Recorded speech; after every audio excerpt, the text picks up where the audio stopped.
இந்த புது வருஷத்தில் ஆரம்பிக்கிறச்ச என்ன தான் பிடுங்குறாங்கன்னு பார்த்தேன். செல்வி தரப்பு ஆதரவாளர்கள் அட அட அட நம்ம வடிவேலுவும் சைலண்ட் டீச்சரும் லைவில் வராங்க.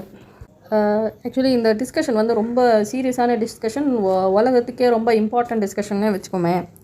இதில் வந்து நம்ம வடிவேலு கேட்குறாரு, இதை வந்து நீங்கள் எப்படி கொலை என்று கண்டுபிடிச்சிங்க ஆரம்பத்தில் அப்படின்னு கேட்குறாரு. அதுக்கு மிஸ்டர் சைலண்ட் டீச்சர், நீங்கள் சொல்லுங்கள் சார், நான் வந்து சொல்கிறேன், அப்புறமா நான் யோசிச்சுட்டு தெளிவாக உங்களுக்கு சொல்கிறேன் அப்படின்றாரு இந்த மனுஷன். சரி, அப்படி என்ன தான் ரீசன் சொல்கிறாங்கன்னு பார்த்தோம். சரி, இவங்க எதை பேஸ் பண்ணி கொலைன்னு சொல்கிறாங்கன்னு நம்ம வடிவேலு சொன்னது தான் இருக்கலையே ஹைலைட்டு. அதாவது மிஸ்டர் வடிவேலுவை கூட்டிகிட்டு போயிட்டாங்க போல இருக்குது.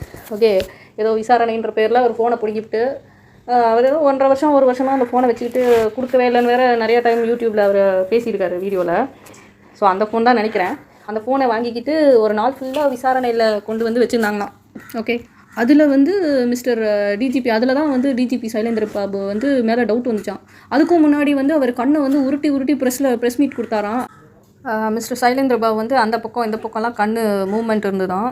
ஸோ அதை வச்சு கண்டுபிடிச்சிட்டாராம் இது வந்து கொலைன்னு. ஐயோ மிஸ்டர் வடிவேலு, எத்தனை முறை நீங்கள் வந்து செல்வி அவர்களை பார்த்து பேசியிருப்பீங்க, பேட்டி எடுத்திருப்பீங்க, கூடவே சுற்றியிருப்பீங்க இந்த கேஸ் விஷயமா. அப்போ வந்து செல்வி அவர்கள் கண்களை நீங்கள் பார்க்கவே இல்லையா? அவர் பேசும்போது அவர் எப்படி பேசுகிறாரு, எங்கெல்லாம் கண்கள் உருட்டி பேசுகிறாரு, அதெல்லாம் நீங்கள் பார்க்கவே இல்லையா?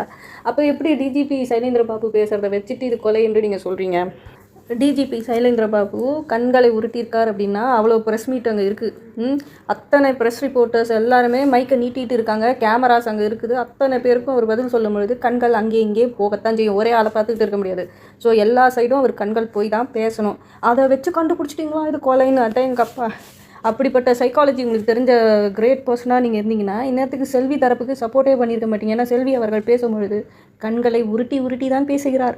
எல்லா பேட்டிலையும் அப்படி தான் பேசுகிறார். இங்கே யோசிப்பார், அந்த பக்கம் பார்த்துட்டு அந்த பக்கம் யோசிப்பாங்க. அப்படி தான் அந்த அம்மா பதில் சொல்லிட்டு இருக்காங்க. சைக்காலஜி உண்மையாக தெரிஞ்ச மனுஷங்க செல்வி அவர்களை நம்பவே மாட்டாங்க. ஃபர்ஸ்ட் ஆஃப் ஆல், ஜஸ்ட்டு ஒரு நாள் ஃபுல்லாக உங்களை விசாரணையில் உட்கார வச்சுட்டாங்க அப்படின்ற ஒரு ரீசனுக்காக இது வந்து ஸ்கூல் வந்து கொலை பண்ணிச்சுன்னு சொன்னீங்க பாருங்கள், ஒரு ரீசனு. அட்டே எங்கள் அப்பா. இந்த கேஸை வந்து ஸ்ரீமதி கொலை செய்யப்பட்டாள் அப்படின்னு சொன்னால் தான் துட்டு வரும்னு சொல்லிக்கிட்டு இந்த அளக்கக்கூடாது. ஆமாம் மிஸ்டர் வடிவேலு, மிஸ்டர் செல்வி அவர்களுக்காக டொனேஷன்லாம் வாங்குறீங்களாமே, கியூஆர் கோட்லாம் காமிச்சு. அடே ஓசியில் தானே வக்கீல்கள் செல்விக்கு வேலை பார்க்குறாங்க, யாரும் காசு வாங்கலையே. பாப்பா மகனே ஃப்ரீயாக தானே பார்த்துட்ருக்காங்க அவங்களுக்கு. மாதத்துக்கு ஒரு வாட்டி தான் இந்த கேஸ் வரும் இல்லையா? அது கூட எப்போது சில டைம் வாய்தாவாக போயிடும், செல்வி அவர்களே வரமாட்டாங்க, அந்த மாதிரி இருக்குது. ஸோ மாதத்துக்கு ஒரு வாட்டி நடக்கிற ஒரு கோர்ட்டு கேஸுக்கு டொனேஷன் கலெக்ட் பண்ணுறீங்களா நீங்கள்? சரி, அதுவும் எதுக்குன்னு சொல்லி கலெக்ட் பண்ணுறீங்க? பஸ்ஸுக்கு போயிட்டு வரத்துக்கு வேணுமா காசு? என்னத்துக்குங்க பஸ்ஸுக்கு போயிட்டு வரத்துக்குலாம் நீங்கள் டொனேஷன் வாங்கின்னு உட்காந்துருப்பீங்களா? எவ்வளோங்க பஸ்ஸுக்கு எவ்வளோங்க ஆக போகுது? அதுவும் மாதத்துக்கு ஒரு வாட்டி 2 வாட்டி பஸ்ஸில் போயிட்டு வரத்துக்கு உங்களுக்கு அவ்வளோ செலவாகுதா? அதுக்கு ஸ்ரீமதி பேரில் ஒரு ட்ரஸ்ட்டு ஆரம்பித்து அந்த பேரில் கலெக்ஷன் பண்ணிட்டு உட்காந்துருக்கீங்க. நான் கேட்குறேன், செல்வி அவர்களுக்கு தானே துட்டு வேணும். செல்வி அவர்கள் அக்கௌண்ட் நம்பரே கொடுக்கலாமே, எதுக்கு ட்ரஸ்ட் நேமு? அவங்களுக்கு தான் பேங்க் அக்கௌண்ட் இருக்குல்ல செல்வி அவர்களுக்கு, அந்த அக்கௌண்ட் நம்பரே கொடுத்து வாங்கலாமே காசு வேணும்னா. எதுக்காக ட்ரஸ்ட்டு ஃபார்ம் பண்ணிங்க? நீங்கள் என்ன ஏதாவது சமூக சேவை ஏதாவது பண்ண போகிறீங்களா? இல்லை இந்த கேஸுக்கு தானே கலெக்ஷன் பண்ணுறீங்க, இதுக்கு என்ன ஒரு ட்ரஸ்ட்டு ஃபார்ம் பண்ணுவாங்களா? ட்ரஸ்ட்டுனா என்னன்னு தெரியுமா? என்ஜிஓ எதுக்கு ஃபார்ம் பண்ணுறாங்கன்னு தெரியுமா? அதை வந்து எதுக்கு நீங்கள் ஃபார்ம் பண்ணியிருக்கீங்க? இந்த ஒரு ட்ரஸ்ட்டு இது பண்ணி என்னமோ சமூக நலத்துக்காக செய்கிற மாதிரி, உலகத்துக்கே நன்மை செய்ய போகிற மாதிரி ஒரு ட்ரஸ்ட்டு ஃபார்ம் பண்ணிவிட்டு அதில் கலெக்ஷனா நீங்கள்?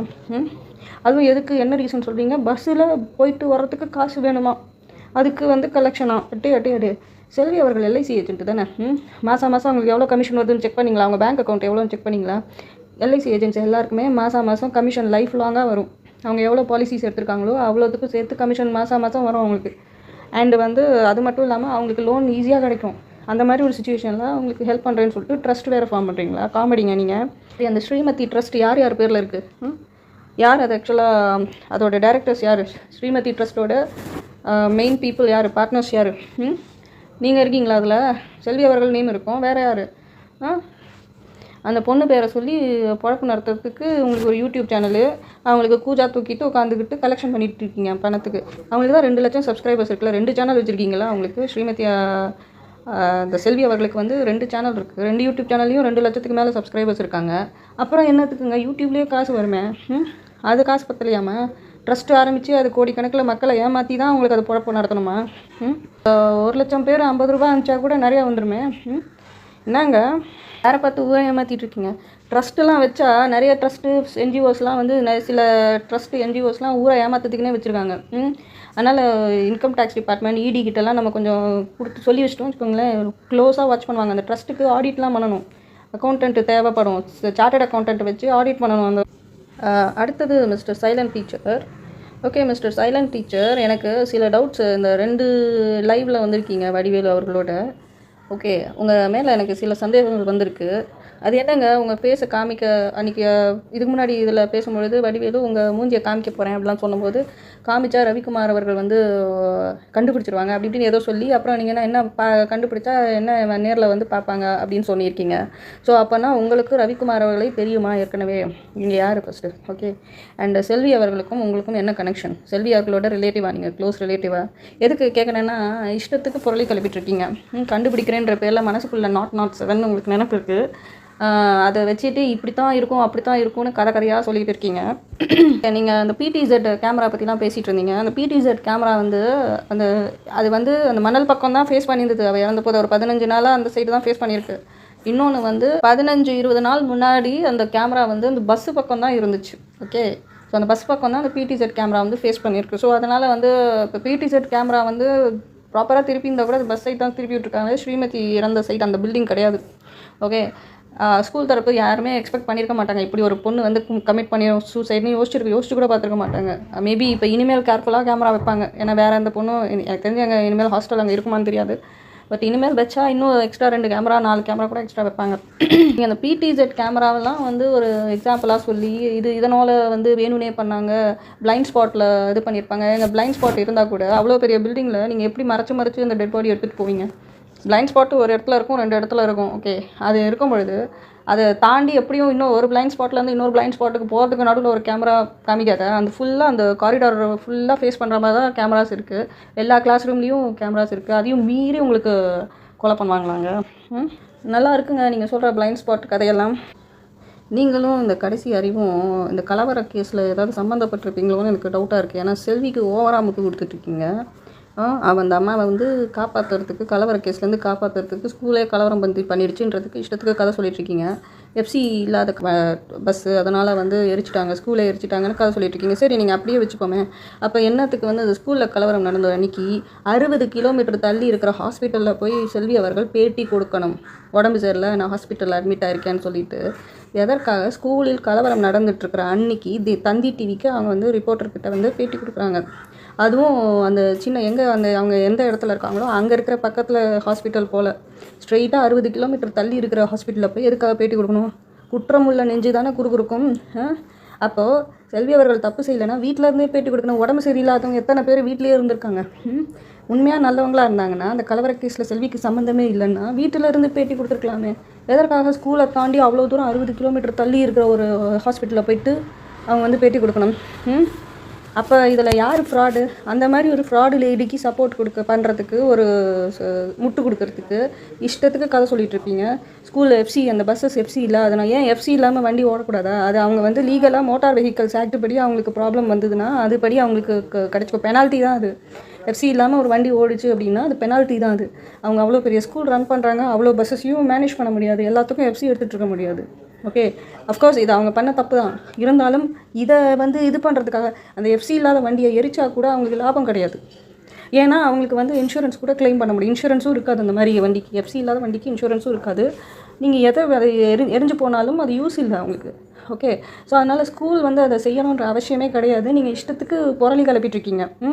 அது வந்து வேணும்னே அவங்க தான் பண்ணாங்க, நீங்கள் வந்து ஸ்கூல் கலவரம் செஞ்சுட்டாங்க, அவங்க தான் பண்ணாங்கன்னு ஒரு கதை க்ரியேட் பண்ணுறதுக்கு இஷ்டத்துக்கு கதை சொல்லிட்டு உட்காந்துருக்கீங்க நீங்கள்.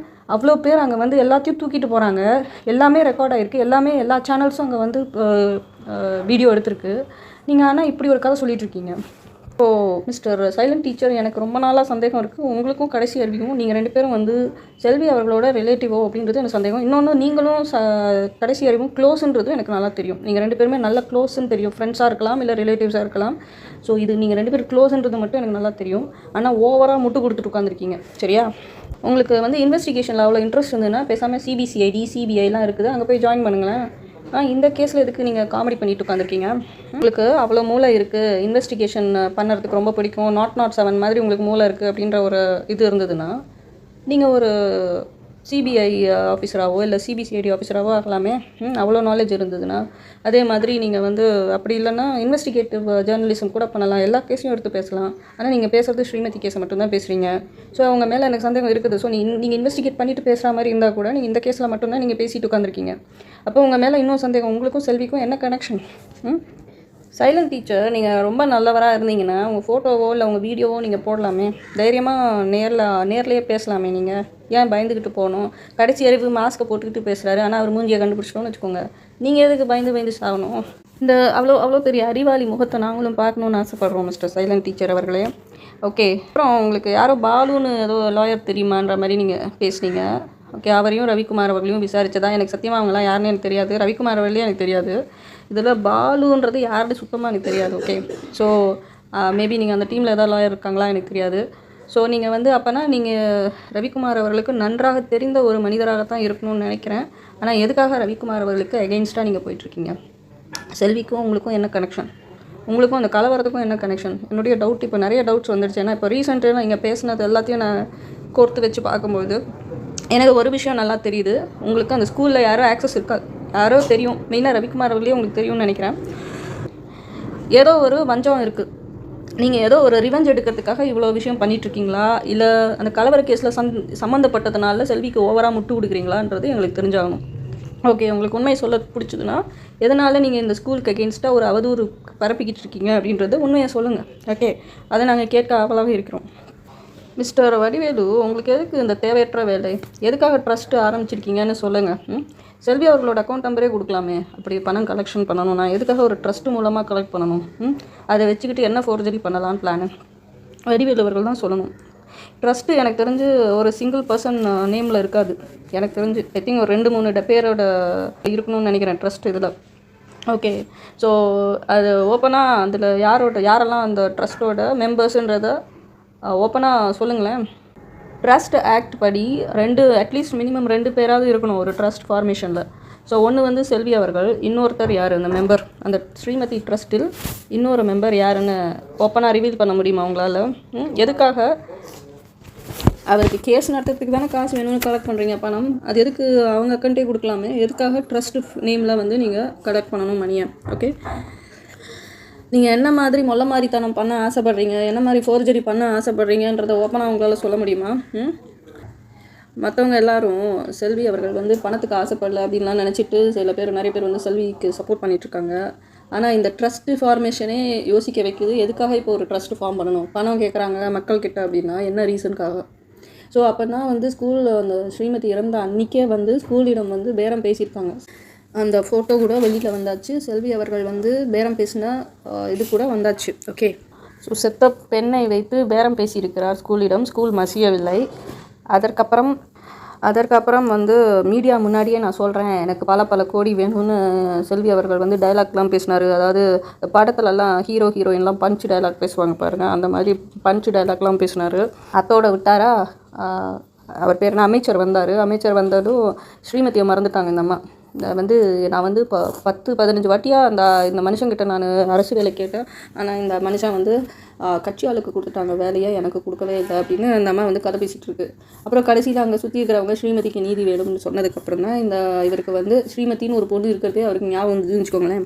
அதில் கூட இவர் பேசும்போது ஒரு சொட்டு கண்ணீர் கூட இல்லாமல் தான் பேசினார். ஸோ அவருக்கு அரசு வேலைன்னா அப்படியே கடைசி வரைக்கும் லைஃப் லாங்காக செட்டில்டு இல்லையா, அதுக்கு நிறைய சம்பளம் வர ஜாபாக தான் இவர் எக்ஸ்பெக்ட் பண்ணியிருக்காரு. ஓகே. ஸோ அது ஒன்று.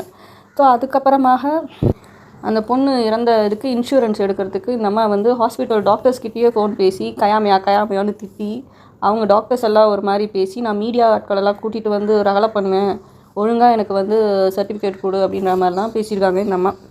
அது வந்து நியூஸ்லேயும் வந்துச்சு. ஸோ ஒரு 5 லட்சமாக அது இன்சூரன்ஸ் மணி, அதுக்கு அவ்வளோ ரகலை பண்ணாங்க இவர் செல்வி அவர்கள். ஸோ எல்லா இடத்திலும் அவருடைய பணத்தாசை வெளிப்பட்டிருக்கிறது. இப்போ வந்து முழுதாக அவருடைய பணத்தாசை வெளிப்பட்டிருக்கிறது. அதாவது இப்போ ஓப்பனாகவே மக்களிடம் கேட்க ஆரம்பிச்சிட்டாரு காசு, ட்ரஸ்ட்டுன்ற நேமில். ஓகே. ஏன்னா ட்ரஸ்ட்டு ஃபார்மேஷனில் பார்த்தீங்கன்னா நிறைய பேர் வந்து சமூக சேவை செய்கிறா அது பண்ணுற சொல்லிட்டு நிறைய பேர் சும்மாவே ட்ரஸ்ட் ஆரம்பிச்சு நிறைய பேர் ஏமாற்றிட்டு இருக்காங்க. ஏன்னா ட்ரஸ்ட்டில் வந்து ரொம்ப ஸ்ட்ரிக்டான ரூல்ஸ் கிடையாது. இப்போ பிஸ்னஸ்னால் ஒரு பிஸ்னஸோ இல்லை ஏதோதுன்னா அதில் வந்து ரொம்ப ஸ்ட்ரிக்டாக அது டேக்ஸ் கட்டுறது எல்லாமே இருக்குது.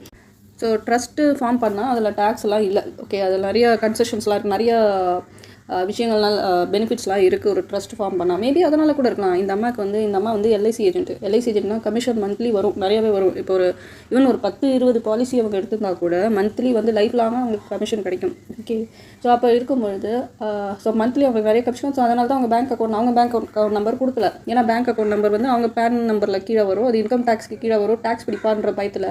அப்போனா மந்த்லி உங்களுக்கு எவ்வளோ வரும்னு யோசிச்சு பாருங்கள்.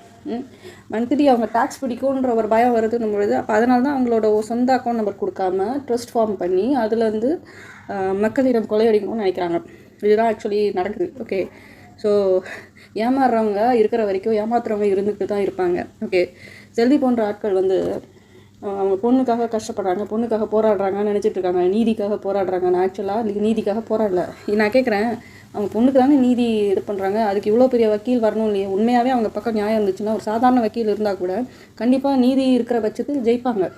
ஆனால் அவங்க பொய் சொல்கிற காரணத்துக்காக, இன்னொன்று வந்து ஸ்கூலில் கலவரம் செஞ்சாங்க அப்படின்ற ஒரு காரணத்துக்காக, அந்த ஸ்கூல் கலவரத்துலேருந்து தப்பிச்சுக்கணும், தன்னை காப்பாற்றி கொள்ளணுன்றதுக்காக இந்த மாதிரி பண்ணிகிட்ருக்காங்களே.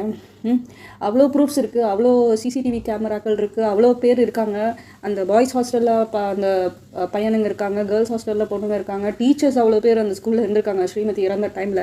ஆனால் அந்த பொண்ணை வந்து 10 பேர் ரேப் பண்ணாங்க, 20 பேர் ரேப் பண்ணாங்கன்னு இந்த அம்மாக்காக சொல்லிட்டு இருக்காங்க. யாருமே இல்லாத ஒரு இடத்துல அந்த பொண்ணை வந்து ரேப் பண்ணாங்க, கொலை பண்ணாங்கன்னாலும் காது கொடுத்து சரி ஓகே அப்படியா நடந்திருக்குமோ நம்பலாம். அவ்வளோ பேர் இருக்காங்க. அந்த பாய்ஸ் ஹாஸ்டல்லே நிறைய பசங்க 20 பேர் 30 பேருக்கு மேலே இருக்காங்கன்னு நினைக்கிறேன். கேர்ள்ஸ் ஹாஸ்டல்லேயும் ஒரு 20 பேராவது இருந்திருப்பாங்க.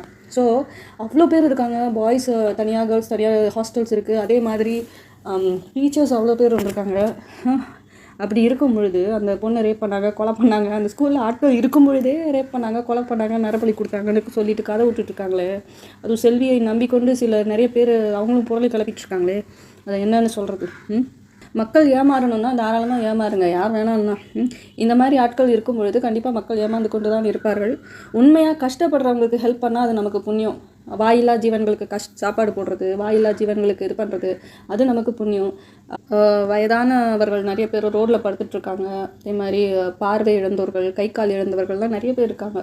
அந்த மாதிரி ஆட்களுக்கு உதவி செய்கிறது வந்து புண்ணியம். ஆனால் இந்த மாதிரி ஃப்ராடுங்களுக்கு பைசா கொடுத்து ஏமாந்து போகிறது அது வந்து புண்ணிய லிஸ்ட்லலாம் சேர்க்க முடியாது. ஓகே, ஸ்ரீமதிக்கு நியாயம் வந்து கண்டிப்பாக கிடைக்கும். ஓகே, ஏன்னா அது ஸ்ரீமதிக்கான நியாயத்தை ஸ்ரீமதியே எடுத்துப்பா. ஓகே, ஆனால் இந்த மாதிரி ஏமாத்துறவங்களுக்கு வலையில் விழுந்து மக்கள் இன்னும் ஏமாறணும்னு நினச்சா ஏமாந்துக்கிட்டே இருக்க வேண்டியது தான். அவ்வளோதான் நான் இந்த வீடியோவில் சொல்ல வந்தது. தேங்க்யூ, பாய்.